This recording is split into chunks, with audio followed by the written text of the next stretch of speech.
Hello everyone, and welcome back to Film Book Review, an official YouTube channel of Film Book, featured in Google News, IMDb's News Desk, and a member of the Critics' Choice Association. Film Book is an entertainment industry news website that reports on the film and television show industries in the United States and across the world.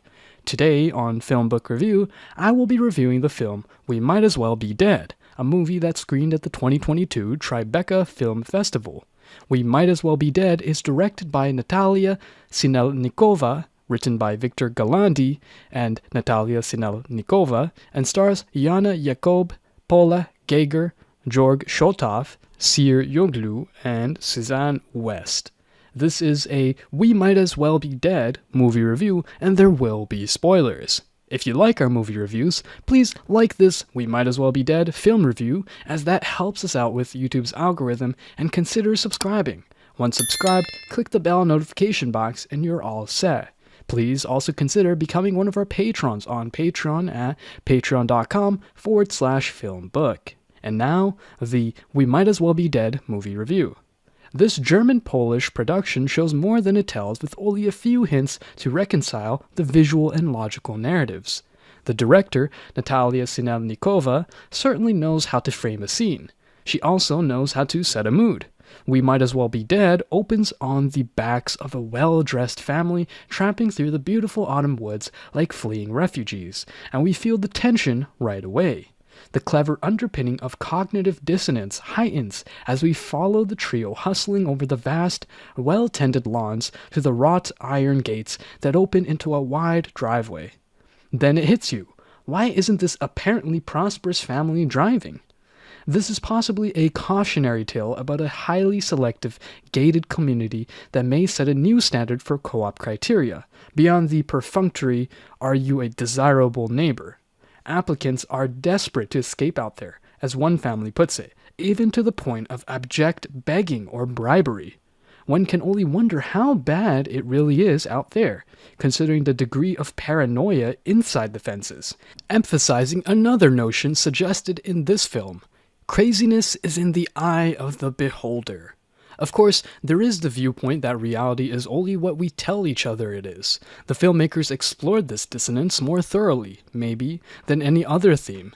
The bucolic scenes are vast, almost panoramic, even more so because they're so underpopulated.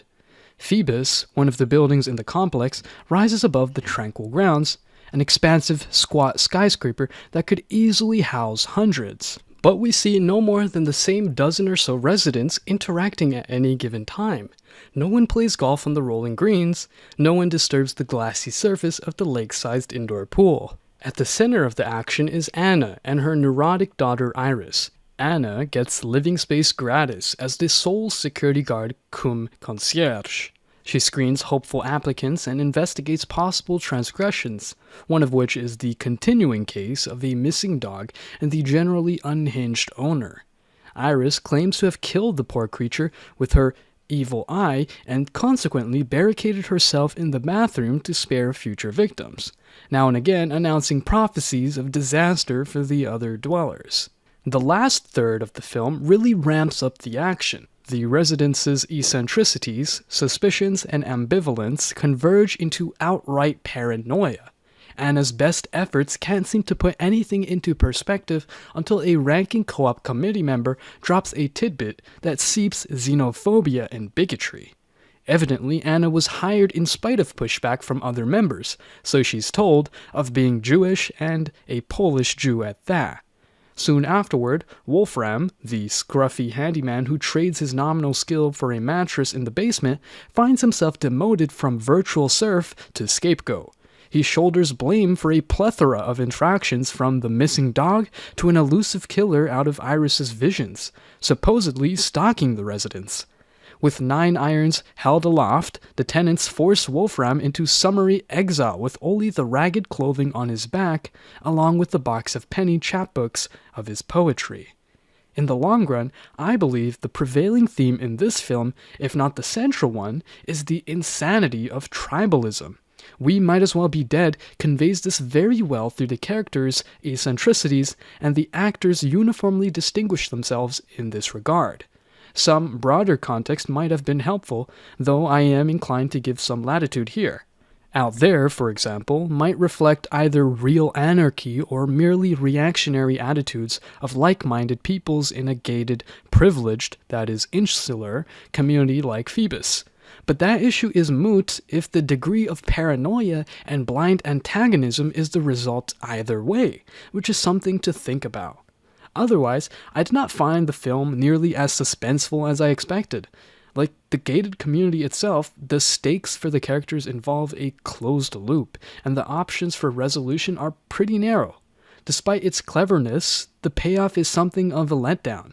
The ending is particularly disappointing because, as stated, there is no clear notion of why Out There is so evidently daunting for those so cast out, while it's hard to imagine it's being that much worse.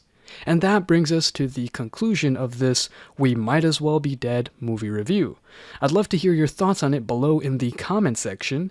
If you liked what you heard during this review, please like this video and subscribe to this channel. Please also visit and subscribe to our podcast channel at Filmbook Podcast and our trailer and reaction channel at Filmbook Trailers.